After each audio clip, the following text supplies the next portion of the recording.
Ceci fait partie de mes archives, mais la voici réactualisée en fonction de l'événement qui concerne pratiquement toute l'année 2026. J'ai eu le grand privilège de la rencontrer avant que le monde entier la voie au-dessus de notre planète. Et elle fait la fierté, bien sûr, de la nation française. Déjà à l'époque, je lui avais posé une petite question concernant le spatial. Et avec un sourire en demi-teinte, elle m'avait laissé entrevoir ses espoirs. Et en ce moment, je suis pilote d'essai expérimental sur hélicoptère. Mais pour moi, la fierté, c'est surtout d'avoir réussi, pas tant d'être la première femme à avoir réussi. Puis je pense que dans ce métier-là, il n'y a plus vraiment de différence. Je suis un pilote professionnel parmi les autres. Quelques années après, Sophie Adenau est allée au bout de ses rêves. Mais retrouvons-la lors d'un meeting aérien, à l'aérodrome de Muret-le-Lerme, pour un petit interview décontracté. Sophie, bonjour, merci de nous accorder quelques minutes, quelques mots. Vous êtes la marraine de la 33e édition du meeting aérien Muret-le-Lerme et vous n'êtes pas n'importe qui puisque vous êtes... Effectivement, je suis Sophie, la première femme française pilote d'essai sur hélicoptère et je travaille aujourd'hui à la Direction Générale de l'Armement. Comment avez-vous choisi cette carrière de pilote d'essai ? Alors en fait, avant d'être pilote d'essai, j'étais pilote opérationnel dans l'armée de l'air. Et c'est suite à ça, en tant qu'ancienne ingénieure aéronautique, que j'ai voulu me lancer dans la carrière de pilote d'essai. Et vous en êtes à combien d'essais en quelque sorte, enfin, ou peut-être d'heures de vol ? Alors, j'ai aujourd'hui plus de 2100 heures de vol. Et je suis toute jeune dans le milieu des essais en vol, puisque j'ai rejoint les essais à la DGA depuis 6 mois maintenant. Y a-t-il d'autres femmes pilotes dans votre catégorie ? Eh bien non, il n'y en a pas d'autres encore. Voilà, puisque je suis la première à avoir rejoint dans le domaine des hélicoptères en tout cas, puisque dans le domaine des avions, et je lui rends hommage d'ailleurs, il y avait Jacqueline Auriol avant, qui était la première femme pilote d'essai sur avion en 1955. Donc, pour conclure, vous êtes sur une voie dorée, en quelque sorte. Quel est votre objectif ? Voilà. Alors, sur une voie dorée, écoutez, si on veut, en tout cas je suis sur une voie orange, voilà. Bon ben voilà, on coupe là-dessus. Merci. Hein. Voilà, c'est l'impro, c'est de l'impro, merci. Oh, and here we go. It never gets boring. Lift off. Falcon 9 and Freedom Dragon with crew. Notre reporter espère revoir Sophie en début 2027 après son retour sur Terre. En bonus, voici le reportage complet de cette fête de l'aviation qui se déroule chaque année. Prochaine étape, Air Expo, le 9 mai prochain pour les 40 ans.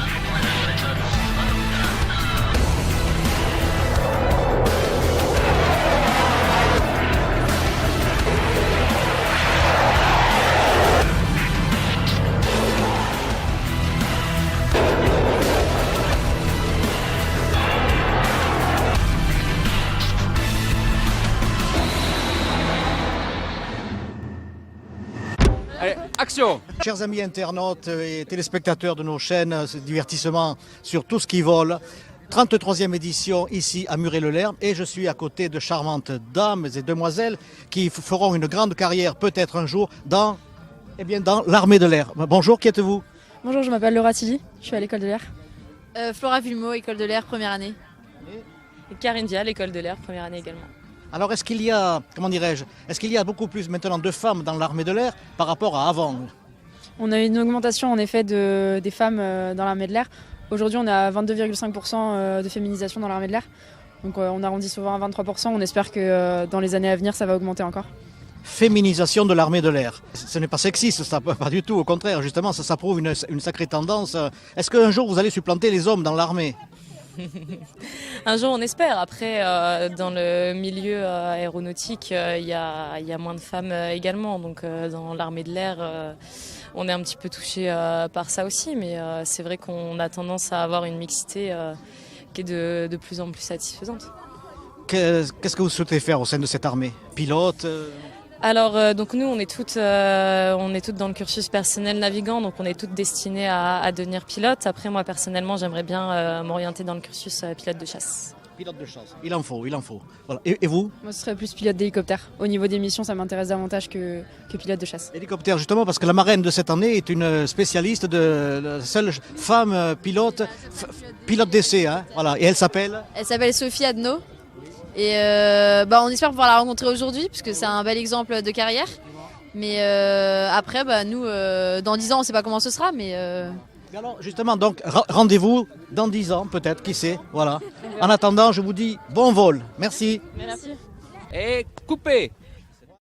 Christine, ravi de vous revoir, puisqu'on a déjà fait connaissance l'année dernière à l'ENAC, je crois que c'était cela. Hein. Oui, c'est bien cela, quand je suis venue faire une conférence sur mon métier aux jeunes BIA de l'ENAC.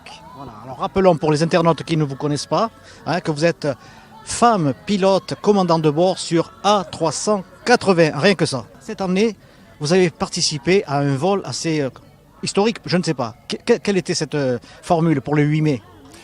Alors pour le 8 mai, la journée de la femme, nous avons organisé 2 vols de femmes, un en Airbus 380 que j'ai effectué donc de Paris à Los Angeles, et une collègue a effectué le vol Papette-Los Angeles en Boeing 777.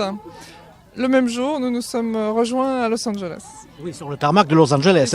C'était Air France 066 et Air France 077.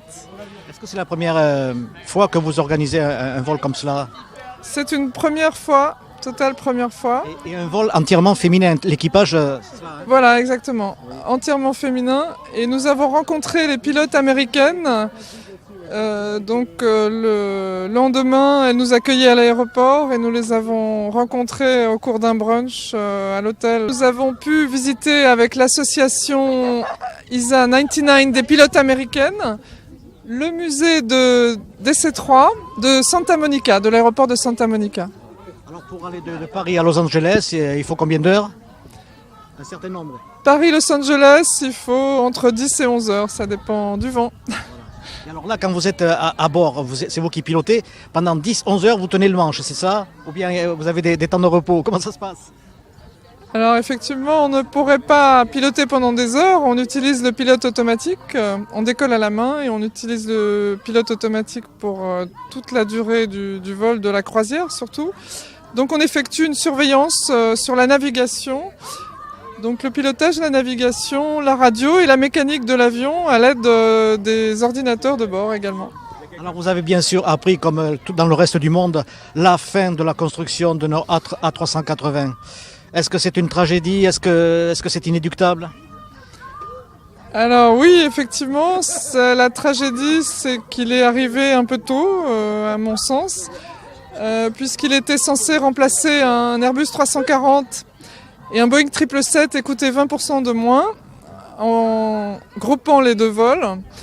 Et maintenant, avec l'arrivée de l'Airbus 350 et du Boeing 787 qui sont en matériaux très légers, en aluminium et en matériaux composites, cet avion n'est plus compétitif, il est trop lourd. Et comme vous savez, il faut au moins 20 ans pour certifier un nouvel avion. Il aurait pu être aussi plus long, mais c'était encore des certifications. Il est plus large que long. Donc on aurait pu mettre encore plus de passagers, mais pour l'encombrement du trafic des aéroports, les Anglais l'apprécient beaucoup et je pense que ça sera nécessaire un jour, dans le cadre du trafic mondial qui augmente, de faire un avion à 2 étages. Oui, mais on peut dire quand même qu'il a encore quelques années de vie dans les airs. Oui, il est encore récent, il marche très bien, il a prouvé sa fiabilité et sa sécurité. Airbus a bien amélioré la technologie moderne par rapport à l'Airbus 340 et je pense qu'il a servi aussi de progrès pour la 350 qui est très appréciée maintenant. Écoutez, je vous remercie de ces explications et puis comme je dis toujours, bon vol et puis le plus longtemps possible pour vous, n'est-ce pas ? Oui, merci, mais je vais penser à ma retraite très bientôt puisque... Enfin, vous ne quitterez pas pour ça le domaine de l'aviation, je le sais très bien. Voilà, pas du tout. J'ai beaucoup de projets dans l'aviation légère. Eh bien, c'était en direct avec Christine, enfin en direct, en différé, voilà, que nous retrouverons peut-être un jour, qui sait, sur d'autres cieux. Merci, au revoir avec Christine. Plaisir, au revoir.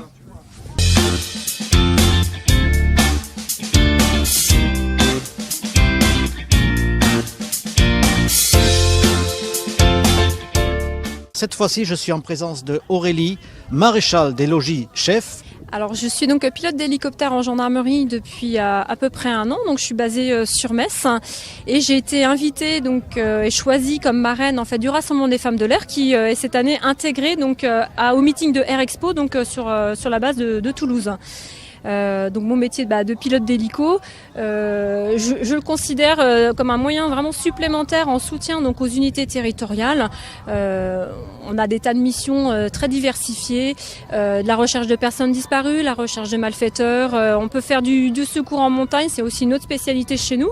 Est-ce que vous traquez les automobilistes indisciplinés? Ah, ça c'est la question qu'on nous pose souvent parce que vous regardez souvent la télé ou les émissions. Non, c'est très rare. Il nous arrive justement, on est en soutien aux unités territoriales, donc dont aussi donc aux motards, donc au peloton autoroute ou aux brigades motorisées. On peut faire de la surveillance et reconnaissance donc de routes départementales ou de grands axes principaux pour les départs en vacances.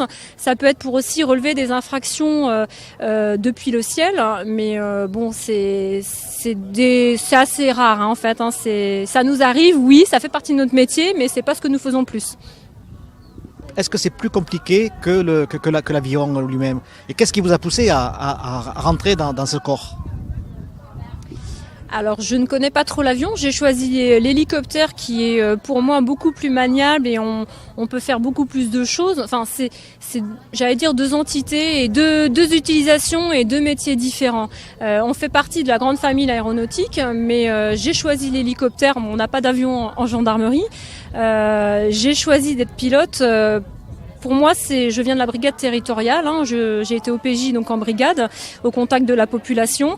L'hélico est vraiment pour moi de allier donc ma passion à mon métier. J'avais possibilité de le faire en gendarmerie, comme il y a des tas d'autres spécialités et de métiers chez nous.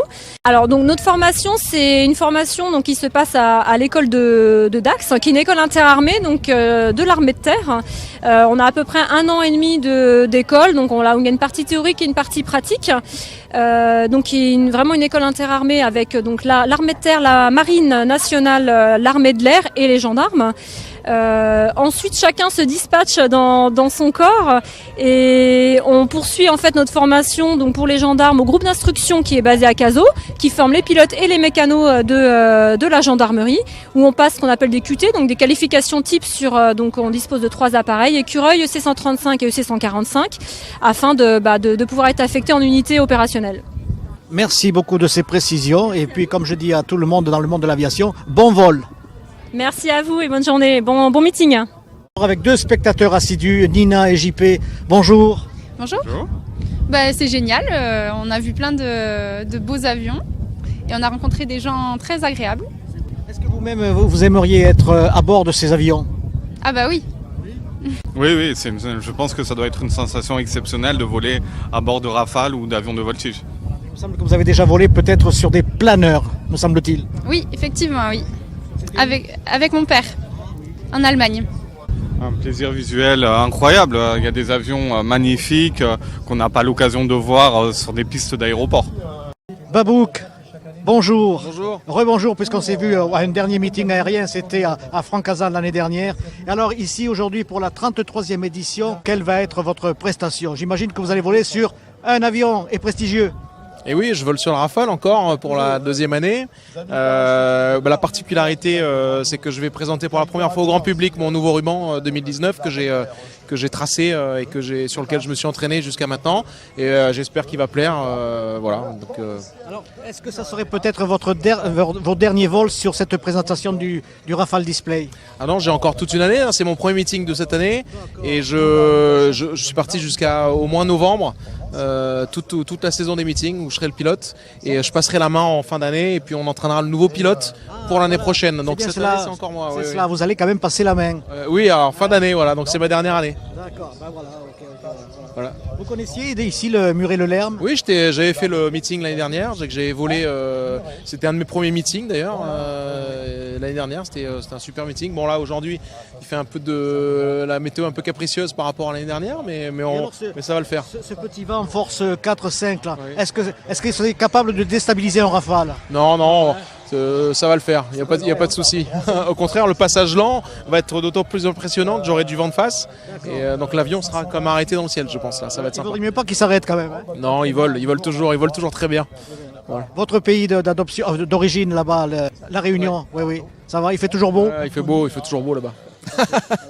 Mais écoutez, on vous laisse et puis on va aller voir ensuite votre prestation dans les airs, bleu et blanc, avec un bruit assourdissant. Oui. Est-ce qu'à bord vous l'entendez ce bruit?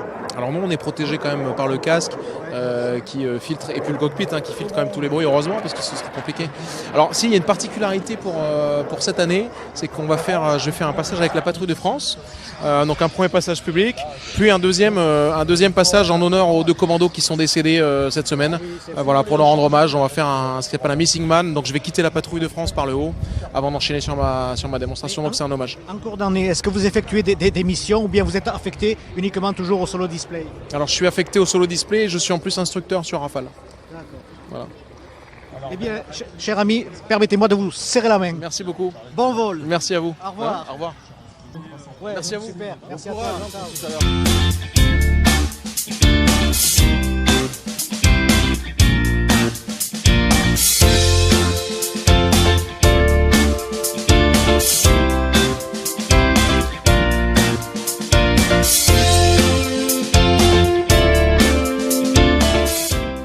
Alors, Odile, rêve de gosse et un morceau de ciel bleu en présence de Lisa. Alors, chère Odile, nous vous connaissons bien sûr puisque vous êtes une femme pilote.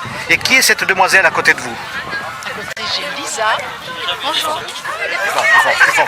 Qui a passé brillamment son BIA. Qui après a travaillé le mercredi après-midi à faire de la construction aéronautique. Elle va nous en donner plus de détails. Oui, alors à l'âge de 13-14 ans, quand j'étais en 3e, j'ai fait une activité périscolaire avec Philippe Lebris que j'ai rencontré. Et j'ai décidé de passer le BIA l'année juste après mon activité périscolaire. Le BIA, oui. En quoi ça consiste? Qu'est-ce que c'est en 3 mots? En 3 mots. Le BIA, c'est le brevet d'initiation aéronautique. C'est un diplôme théorique qui est reconnu par l'Éducation nationale et qui est sous forme de QCM, qui donne aussi un baptême de l'air et surtout des aides après pour continuer à passer le PPL ou le brevet de base. Okay. Alors là, vous en êtes où en principe? Là, je suis en première année de classe préparatoire scientifique en maths sup et j'espère rentrer soit à l'ENAC soit dans l'armée de l'air. Pour faire une carrière de pilote. De pilote de ligne ou pilote de chasse. D'accord. Et qu'est-ce que vous préféreriez? Ligne ou chasse? De chasse. Pourquoi? Parce que il y a beaucoup plus de sensations. Ah oui, mais c'est chaud, hein? Oui. Ouais. Et c'est ça que vous recherchez, le côté chaud. Tout à fait. Bon, écoutez, il ne me reste plus qu'à exaucer votre vœu. Merci. Et puis, bonne continuation à vous. Merci. Merci.